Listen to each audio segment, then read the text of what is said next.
বাডেম হাসপাতালের 15 তলা থেকে বাইরের ভিউ। আজকে আপনাকে ক্যাবিনে ইনশাল্লাহ দিয়ে দিস, মানে ক্যাবিন করে দিছে, কনফার্ম করে দিছে, কিন্তু এখনও আনা হয় নাই। তো যাই হোক, ক্যাবিনটা আমরা দেখে গেলাম। মাশাল্লাহ খুব সুন্দর, পরিবেশটা অনেক নিরিবিলি। আর ঘন্টা দুয়েকের মধ্যেই ইনশাল্লাহ সব কিছু যদি আল্লাহ সহায় থাকে তাহলে ক্যাবিনে নিয়ে আসবো। আর এটা হলো 15 তলা থেকে ভিউটা, ঢাকা ইউনিভার্সিটি, তারপরে হলো ইব্রাহিম কার্ডিয়াক, তারপরে হলো মেট্রো রেলের, এটা না? তো যাই হোক, সব কিছু মিলে আলহামদুলিল্লাহ এখন পর্যন্ত। আসসালামু আলাইকুম। আশার অঙ্গন থেকে আপনাদের সকলকে জানাচ্ছি অনেক অনেক শুভেচ্ছা, ভালোবাসা, সেই সাথে কৃতজ্ঞতা। আশা করছি সবাই ভালো আছেন। আলহামদুলিল্লাহ আমিও ভালো আছি। তো যাই হোক, এখন বাজে রাত প্রায় 9:30। আমি বাসায় আসছি ঈশার নামাজের একটু আগে, মানে আটটার দিকে হয়তো হবে, ঘড়ি দেখে খেয়াল করি নাই। মানে কালকে মাগরিবের আগে চলে গেছিলাম, মাগরিবের সময় চলে গেছিলাম, আর আজকে মাগরিবের পরে আসছি।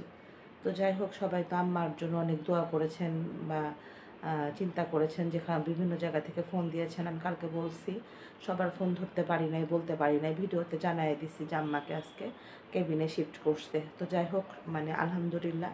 সেই সাথে আপনারা যারা আমাদের পাশে ছিলেন, আমাদের এই জার্নিটাতে চিন্তা করে মানে করছেন, দোয়া করছেন, আমাদেরকে প্রার্থনায় রাখছেন, তারপরে আমাকে মেসেজ দিয়ে, যারা আমাকে চেনেন না, আমার ইউটিউবের আপুরা, অনেক আমার ছোটো বোনরা, তারা বিভিন্নভাবে বলছে আমাকে প্রথম থেকে যে আপু দেখো, আন্টির কিছু হবে না, তুমি চিন্তা করো না, আপু সুস্থভাবে ফেরত আসবে। তো তাদের প্রতি আমার মানে কৃতজ্ঞতা শেষ নাই। আমি কৃতজ্ঞতা কোন ভাষায় জানালে মানে আমার জানানোটা ঠিক হবে আমি ঠিক বুঝতে পারতেছি না। প্রত্যেকটা মানুষ যারা আমাকে চেনে, আমার মনে হয় যে SMS করা ছাড়া আমি একটা মানুষও পাই নাই যে না আমার একটা ভিডিও দেখে বা একটা খবর শুনে বা একটা ছবি পোস্ট করা দিয়ে পোস্ট করা থেকে আমার কথা এলোমেলো হয়ে আসতেছে। আমার প্রচণ্ড জ্বর আসছে, সাথে ঠান্ডায় গলা বসে গেছে। মানে আমি তো বাইরে চেষ্টা করি সাধারণত বোরকা পরার।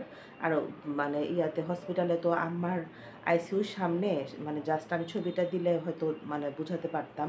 আমার আইসিইউর সামনে বেশ 3টা করে মানে কিসের মতো বলে ওটাকে, বেঞ্চের মতো স্টিলের দেওয়া থাকে, 3টা করে সিট একসঙ্গে করে, বেশগুলো প্রায় 7-8টা থাকে।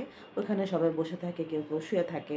এই যেহেতু আমি হসপিটালে আম্মার সাথে রাতে একা ছিলাম, ক্যাবিনে আমি একা আসলে ওইভাবে থাকতে পারবো না, মানে ভয় না, আমার কাছে কেমন যেন ভালো লাগতেছিল না। আমার কাছে আইসিউর সামনে মানে আমি জাস্ট 2টা পর্যন্ত সবসময় আমি পাইচারি করতাম, এক আইসিউ থেকে আর এক আইসিউ পর্যন্ত। 2টার পরে যদি আমার কোনোভাবে একটু চোখটা লেগে আসতো, আমার একটা ওই নির্দিষ্ট ব্রেঞ্চ করা ছিল, ওখানে আমি দেখা যেত যে আম্মার একটা ব্যাগ মাথার নিচে দিয়ে ওইখানে শুয়ে থাকতাম। তো এভাবে আমি যে ঘেমে ঘেমে আমার জাস্ট গলা ব্যথা হয়ে গেছে, গলা মানে টনসিল ফুলে গেছে, সেই সাথে আমার প্রচণ্ড দুপুর থেকে জ্বর। আর আজকে হয়েছে কি, আজকে আম্মাকে যে মানে পাঠাবে, কি যেন বলে, ক্যাবিনে দিবে, এটা কিন্তু গতকালে কনফার্ম ছিল। বাট আজকে শুক্রবার, কোনো সিনিয়র ডাক্তার ছিল না। আসলে বাংলাদেশের প্রেক্ষাপটে আমরা যত কিছুই বলি না কেন যে উন্নতি হয়েছে বা চেঞ্জ হয়েছে, আসলে মানে কিছু কিছু জায়গায় এত ল্যাকিংস তা বলার মতো না। আমাদের ডাক্তার গতকালই তার যে আজকে তাকে ক্যাবিনে যাবে, ক্যাবিনটা পর্যন্ত সে রেডি করে দিয়ে গেছে, যে সে কোন ক্যাবিনে যাবে সেটা কনফার্ম করা আছে, সব বিল কনফার্ম করা আছে। কিন্তু আম্মাকে আইসিইউ থেকে সে মানে ফিজিক্যালিও ফিট ছিল, মানে ক্যাবিনে দেওয়ার জন্য। এমন না যে না সে ফিজিক্যালি ফিট ছিল না দেখে আমি দাঁড়ায় কথা বলতে পারতেছি না, টায়ার্ড লাগতেছে, এমন না যে না সে ফিজিক্যালি ফিট ছিল না, যে এই কারণে দিতে দেরি করছে। জাস্ট ওদের আজকের মানে রোগীর প্রচণ্ড পরিমাণে বাইরের রোগীর একটা চাপ ছিল এবং নতুন রোগীর ভিড় ছিল, মানে 2টা ভিড় সামলাতে আজকে ওয়ার্ড বয়, সিস্টার প্লাস ডাক্তার ম্যাক্সিমামে ছুটিতে। এই কারণে দেখা যায় যে আম্মাকে রিলিজ দিতে দিতে আসরের নামাজের পর মানে 6টার দিকে মনে হয় রিলিজ দিছে। তাও মানে আমার সাহেব, ছোটো বোনের হাজব্যান্ড, দুজন চাপাচাপি করে যে আমাদের এতগুলো মানুষ অপেক্ষা করতেছি, আমার ছোটো বোনের বাচ্চাটা গেছে, ও ছোটো মানুষ। এই আমার সাহেব তো সেই মানে সকাল থেকে আমি থাকি দেখে সে ভোরবেলা উঠে চলে যায়। আমি যতই বলি একা একা হসপিটালে থাকে, আর আমিও তো অতটা মানে সুস্থ না। ওরা সব, আমি যদিও বলি যে তুমি পরে আসো, কিন্তু মানে না, দেখা যায় যে সকালবেলা 8টা-9টার মধ্যে পৌঁছায় চলে যায় এরকম। তো যাই হোক, সেখান থেকে একদম মাগরিব পর্যন্ত আম্মাকে মনে হয় রুমে নিছি, মাগরিবের নামাজের আজানও দিয়ে দিছে, আমি যদি ভুল না বলে থাকি। তো যাই হোক, তারপরেও আলহামদুলিল্লাহ যে আম্মাকে ক্যাবিনে নিতে পারছি। আসলে আপনারা কতটুকু দেখছেন, কতটুকু বুঝছেন, আমি মানে বুঝাতে পারবো না। তবে আসলে আমার আম্মার হসপিটালের এমার্জেন্সি অবস্থার ভিডিওটা দেখে আপনারা বুঝতে পারছেন যে আমি মানসিকভাবে কতটা ভেঙে পড়ছিলাম। আজকে আমার সাহেব বলতেছে যে তোমাকে আরও কিছু কথা কিন্তু বলাই হয় নাই, সেগুলো বললে তুমি আরও ভেঙে পড়তা। এই যেমন ডাক্তার বলছিল যে ওনার কিন্তু ইয়াটা কি যেন বলে, ইনফেকশনটা কিন্তু অলরেডি ব্লাডে মানে বেশ খানিকটা ছড়ায় গেছে। এটা নিয়ে যদি অ্যান্টিবায়োটিক কাজ না করে তাহলে কিন্তু সমস্যা হতে পারে এবং ওনাকে লাইফ সাপোর্টও দিয়ে দেওয়া লাগতে পারে। এটা হলো পরশুদিনের ঘটনা, পরশুদিন বা তার আগের দিনের ঘটনা। তো যাই হোক, এইটা তাই ওগুলো শুনলে আমি মনে হয় পাগলই হয়ে যেতাম। এই আমার মনের অবস্থা কী বা শরীরের অবস্থা কী আমি বুঝাতে পারবো না।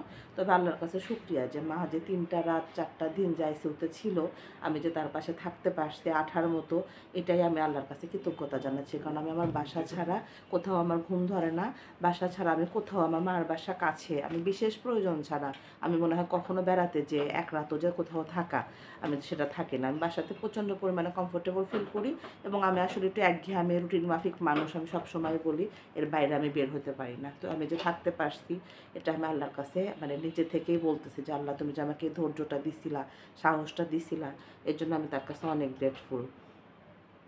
আর আম্মাকে কেবিনে দিছে দেখে যে নিশ্চিন্তে থাকা যাবে ব্যাপারটা তা না। আমাদের সামনে অনেক রুগী মানে ক্যাবিনে গেছে 24 ঘন্টা পর, আবার আম্মা কিন্তু এখনও তার প্যাথেটিন পরানো, অক্সিজেন দেওয়া, সমস্ত কিছু কিন্তু তার মানে প্রতিটা কাজে কিন্তু তার অন্যভাবে হচ্ছে। মানে সরাসরি যে সুস্থ মানুষ হুইল চেয়ারে করে তাকে কেবিনে দিছে ব্যাপারটা কিন্তু তা না। সে যে আইসিইউতে যে বেডে ছিল ওই বেডেই জাস্ট লিফট করে নিয়ে জাস্ট আইসিইউর যে বেডটা আছে ওই বেডটা থেকে কেবিনের বেডটাতে দিয়ে দেওয়া হয়েছে। সে সারাদিন যেগুলো যে ইয়ার মধ্যে ছিল কি বলে বলতে পারতেছি না, যেমন অক্সিজেন, প্যাথেটিন পরানো, হাতে ক্যানোলা পরানো, পায়ে ক্যানোলা পরানো, ঠিক সেই অবস্থায় আছে। মানে ডাক্তার বলছে যে তাকে প্রচণ্ড পরিমাণে মানসিকভাবে ফ্রি রাখতে হবে। তারপর আর একটা একটু কষ্টের খবর বলি যে তাকে বেডে দেওয়ার সাথে সাথে তার ডায়াবেটিসটা মানে টেস্ট করা হয়েছে, 25 আসছে। সাথে সাথে মনটা খারাপ হয়ে গেল আমার যে সে 4 দিন আইসিইউতে এত ট্রিটমেন্টের মধ্যে থাকলো, এত ওষুধ পানির মধ্যে থাকলো, তারপরে কিন্তু তার ডায়াবেটিসটা কমলো না। কারণ সে যে নিজে নিজে টেনশন করতেছে ব্যাপারটা। আপনারা যারা ডায়াবেটিক পেশেন্ট বা ডায়াবেটিস যাদের বাবা মার আছে তারা আমরা সবাই জানি যে টেনশন করলে কোনোদিন ডায়াবেটিস কমে না। তো মাকে বারবার বলে আসলাম যে আম্মা তুমি টেনশন করো না। আর একটা কথা বললাম যে আম্মা আমার বারবার মনে হয়েছে যে তুমি বেঁচে থেকে আমি মরে গেলে কোনো ক্ষতি হবে না, কিন্তু আমি থেকে তুমি যদি না থাকো আমার অপূরণীয় ক্ষতি হয়ে যাবে। এই তা আম্মা আসলে তাকায়া ছিল বারবার, মানে কাছে বসেছিলাম অনেকক্ষণ সময় দিচ্ছি, তারপর বললাম যে আম্মা আমি যাই তাহলে। আজকেই আমার যাওয়ার কথা ছিল, ওই বাসায় এসে গোসল করে জাস্ট, কিন্তু আমি আসলে মানে আমার অলরেডি জ্বর চলে আসছে, আমি নাপা এক্সটেন্ড খাইছি মাত্র, গা ঘামতেছে। মানে আমার সাহেব বললো যে একটা রাত তো, আমার ছোটো বোন আছে আর আমার চাচাতো ভাই আছে, ও থাকবে। তো বললাম যে তোমরা থাকো, ওখানে ডাবল বেড আছে, কোনো অসুবিধা নাই। আর বললাম ফোন কাছে রাখো, মানে যে কোনো সময় যে কোনো সমস্যা হলে মানে দ্রুত যাতে বের হয়ে যেতে পারি, মানে শরীর একদম ছেড়ে দিছে আজকে। আর তো শেষে আবারও বলবো, যারা দোয়া করতেন আমি আপনাদের কাছে কৃতজ্ঞতার শেষ নাই। আপনাদের ভালোবাসার কথা, আপনাদের প্রার্থনার কথা, আপনাদের আমাকে আমার পাশে থাকার কথা, আমাকে বুঝানোর যে ব্যাপারটা বা এসএমএস করে জানানোর ব্যাপারটা, আমার আত্মীয় স্বজন যারা আছে, আমি জানতাম না যে আম্মাকে এত মানুষ এত ভালোবাসে। আমার ছোটো মামি অনেক টেনশন করছে, আমার মামাতো বোনরা, আমার ভাগ্নি, আমার ভাইগনা, আমার কাজিনরা, আমার কাজিন ব্রাদার তো 2টা আমার বাসায় আছে, এখন পর্যন্ত তারা যায় নাই। আম্মা ক্যাবিনে আসছে, বাসায় আসবে তারপর যাবে। অনেকে হয়তো আসতে পারে নাই, আসে নাই তার জন্য যে ভালোবাসে না তা না, তাদের মনে হয়তো কাঁদছে। আর আইসিইউর সামনে আসলে এসে কোনো কিছু করাও যায় না, মানে দেখা যায় যে সবাই শুধু ধুম ধরে বসে থাকতে হয়, সবাইকে যে যেতে দেয় তাও না। এই তো যাই হোক, সবাই প্রার্থনায় রাখছে, ভালোবাসতে আম্মাকে, আম্মাকে যে সবাই এত ভালোবাসে, ফিল করে, মিস করে, এটা মেয়ে হিসেবে দেখে খুব ভালো লাগছে যে না আসলেও ভালোবাসার মানুষগুলো থাকে। আমরা হয়তো ভাবি যে কেউ থাকে না, মানুষ যখন অসুস্থ হয়, মানুষ যখন বিপদে পড়ে তখন ঠিকই বুঝতে পারে। এই আমার আর একটা ভাই উত্তরা থেকে আসছিল, অনেক দিন দেখা হয় না, ভাবির সাথে আমার দেখা হয় নাই। তো তোমাদেরকেও ধন্যবাদ, তোমরা যে একটু মানে ভালোবাসার তাগিদে আসছো আমার মাকে দেখার জন্য। মা খালা একই কথা, আমার কাছে মা আর খালা কখনো আলাদা মনে হয় না। আমার ছোটো বোনের বাচ্চাকে কখনো মনে হয় না যে আমার বাচ্চা না, আমার কাছে মনে হয় যে আমার 2 বাচ্চার চেয়ে আমি ওর বাচ্চাকে মনে হয় বেশি ভালোবাসি। তো সেটাই তো, সবাই আম্মার ব্যাপারে এতটা উদ্বিগ্ন ছিল, এতটা মানে সাহস আমাদেরকে যোগাইছে, এতটা প্রার্থনায় রাখছে, আমার কৃতজ্ঞতা জানানোর ভাষা মানে জানা নাই। আর ইউটিউব আর ফেসবুকের কথা কি বলবো, ইউটিউব ফেসবুকে যারা নতুন আছেন, কোনোদিন আমার বাসায় আসেন নাই, কোনোদিন 1 কাপ চা খান নাই, কোনোদিন আপনাদের সাথে আমার দেখা হয় নাই, তারা আম্মাকে নিয়ে চিন্তা করছেন। আম্মা সুস্থ হওয়ার খবর শুনে আপনারা খুশি খুশি হয়েছেন, কেউ কেউ বলছেন যে নিশ্চিন্ত হলাম, কেউ কেউ বললেন যে এই আপডেটটা জানার অপেক্ষায় ছিলাম। আসলে মানুষের মন কত বড়, তাই না? এরকমই তো হওয়া উচিত। মানে একজন একজনের পাশে থাকবে, একজন একজনের ব্যথায় দুঃখিত হবে, এটাই তো হবার কথা, তাই না? তো যাই হোক, আজকে আর বড় না করি। আপনারা সবাই দোয়া করবেন আম্মাকে যেন সুস্থভাবে বাসায় নিয়ে আসতে পারে। আম্মা যেহেতু এখন হার্ট অ্যাটাকের পেশেন্ট হয়ে গেল, আম্মাকে প্রচণ্ড পরিমাণে মেন্টালি ফ্রি রাখতে হবে। এই তা আম্মাকে যেন সুস্থভাবে কেবিন থেকে অতি দ্রুত বাসায় এনে আম্মার দীর্ঘায়ুর জন্য সবাই একটু দোয়া করবেন। তবে আজ এই পর্যন্তই। আল্লাহ হাফেজ।